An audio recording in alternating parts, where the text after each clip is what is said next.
The fluorescent lights of the college dormitory flickered faintly as I leaned against the common room couch, pretending to be engrossed in my phone. Across from me, Ryan laughed at something on his screen, probably another one of those ridiculous dating app conversations he always shared with me. Ryan had always been effortlessly charming, the kind of guy who never had to try too hard. He was the golden boy, athletic, popular, the kind of person everyone gravitated toward. And me? I was his best friend, his shadow, the one who listened when his relationships fell apart, who sat beside him through every late-night existential crisis, the one who, despite every warning from my heart, had fallen in love with him. It wasn't supposed to happen. I knew better. Ryan was straight. He made that clear in the way he spoke about girls, in the way he joked about love and desire like they were simple, uncomplicated things. But then there were moments that made me question everything. Like that night last summer when we were lying on my roof, staring at the stars, and he told me, if I ever had to be with a guy, I think it'd be someone like you. I had laughed it off, pretending it didn't mean anything, pretending it didn't make my heart feel like it was about to burst out of my chest. Now, months later, I was still pretending. Dude, are you even listening? Ryan's voice snapped me back to the present. I looked up. His blue eyes were locked onto mine, a smirk tugging at the corner of his lips. He leaned forward, elbows on his knees, studying me like he could see right through me. Sorry, I muttered, forcing a grin. Zoned out, Ryan rolled his eyes, stretching out with a lazy confidence that made my stomach tighten. You've been weird lately. I swallowed. Weird how? He shrugged. I don't know. Just distant. I couldn't tell him the truth.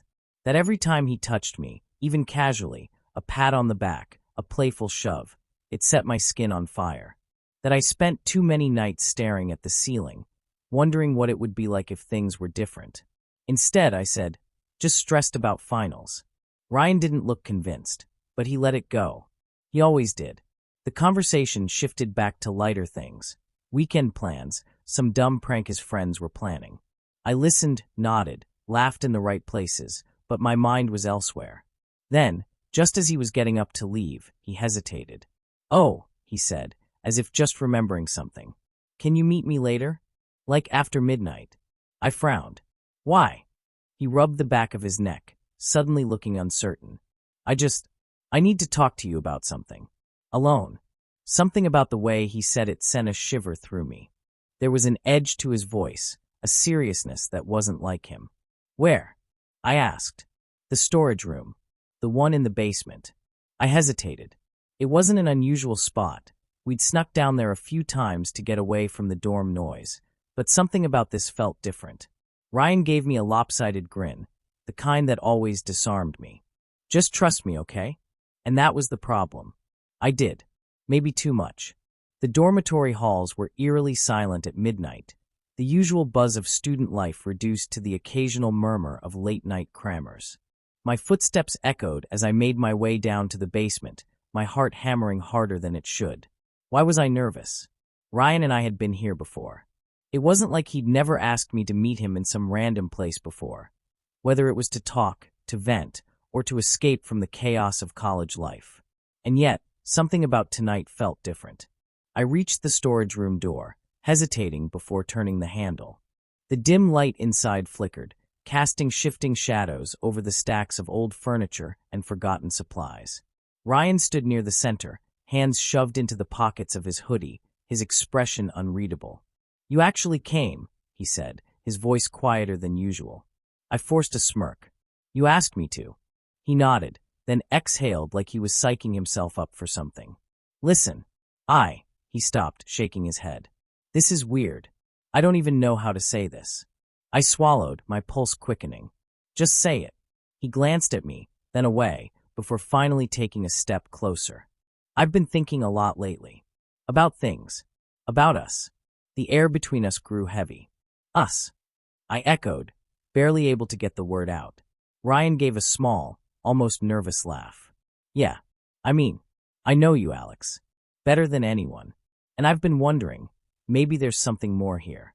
The world tilted. I searched his face for any sign of insincerity, but all I saw was uncertainty. Vulnerability. This couldn't be happening. For years, I had buried my feelings, convinced myself that Ryan could never see me the way I saw him. And now he was standing in front of me saying, what, exactly? That he might. I don't get it, I admitted, my voice barely above a whisper. You've never. I know. He took another step forward. But maybe I've been lying to myself. Maybe. I've been scared to admit what I feel. His fingers brushed against mine.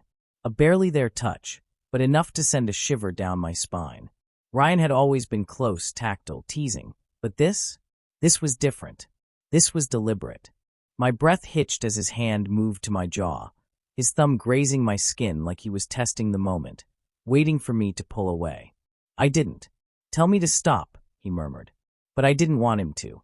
Everything inside me screamed that this was a mistake, that Ryan had never shown any real sign of wanting this, that something felt off. But my heart, reckless and desperate, overpowered my doubt. He leaned in. Our lips were inches apart. Then the door burst open. Laughter filled the room, loud and mocking. I jerked back, my stomach plummeting as a group of Ryan's friends stumbled inside, their phones raised, recording everything. Oh my God, one of them cackled. He actually fell for it. Ryan stepped away, and the look on his face wasn't one of regret or panic. It was amusement. My blood ran cold. No, this wasn't happening. Ryan turned back to me, smirking, and my world shattered. Blindly, desperately, my feet barely keeping up with the chaos inside my head. The laughter still echoed behind me, sharp and cruel, as if it had embedded itself into my skin. Ryan's laughter. I burst through the dormitory doors and into the cold night air, gasping for breath. The sharp wind stung my face, but nothing hurt more than the realization that I had been nothing more than a joke to him. A goddamn joke. I had let myself believe it, let myself hope. And for what? To become the punchline of some sick game? My hands shook as I reached for my phone, but there was no one to call. No one who would understand. I was alone in this. Days passed, but the humiliation didn't. The video spread like wildfire.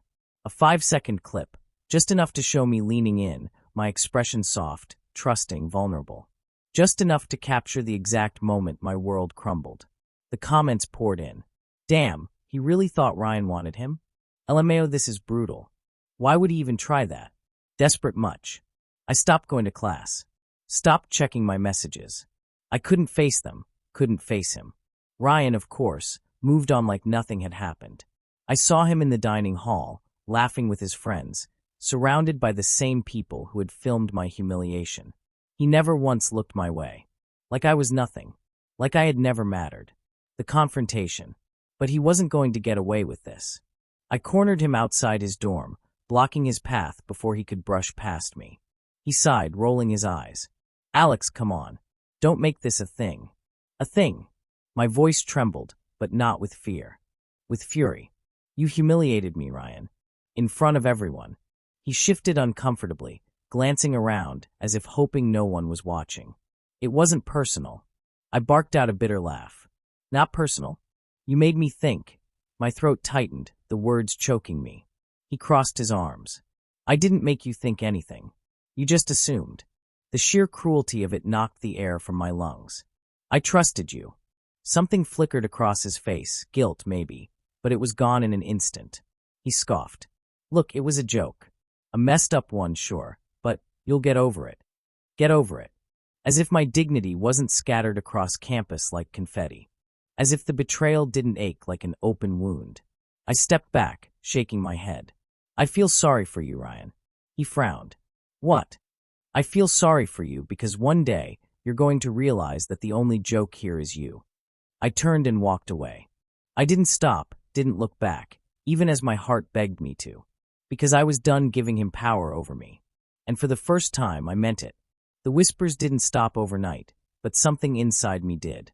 The shame, the humiliation, they still lingered, but they no longer controlled me. Ryan had taken my trust and shattered it in the cruelest way possible, but I refused to let that define me. And as it turned out, I wasn't the only one who saw through him. The tide turns. A few days after our confrontation, I woke up to an explosion of notifications. At first, I braced myself for another wave of ridicule, but as I scrolled through my phone, my breath caught. Someone had posted the full story. Not just the humiliating clip, but everything. The setup, the betrayal, the way Ryan had orchestrated it all. People were talking, and for the first time, they weren't laughing at me. This is messed up. Ryan's a straight-up coward for this. Imagine doing this to your best friend. It wasn't revenge. It wasn't even justice. But it was something. Ryan's fall. By the time I saw Ryan again, the cracks were already forming. He wasn't surrounded by his usual entourage. People who once hung on his every word now kept their distance. Even his closest friends hesitated before acknowledging him. And when our eyes met across the campus courtyard for the first time, it was him who looked away first. Good. But I wasn't here for revenge. I was here to move forward. Healing. I found myself gravitating toward people who saw me for who I was, not as a spectacle. People who offered kindness instead of mockery. A few had reached out, apologizing for laughing at my expense. I accepted some, ignored others. Most importantly, I forgave myself. For trusting Ryan. For loving him. For hoping, even when I shouldn't have. One afternoon, as I sat in the library, my phone buzzed with a message from an unknown number. "Ryan, can we talk?" I stared at the screen for a long time. Then, without hesitation, I deleted the message. Because there was nothing left to say. And I was finally free.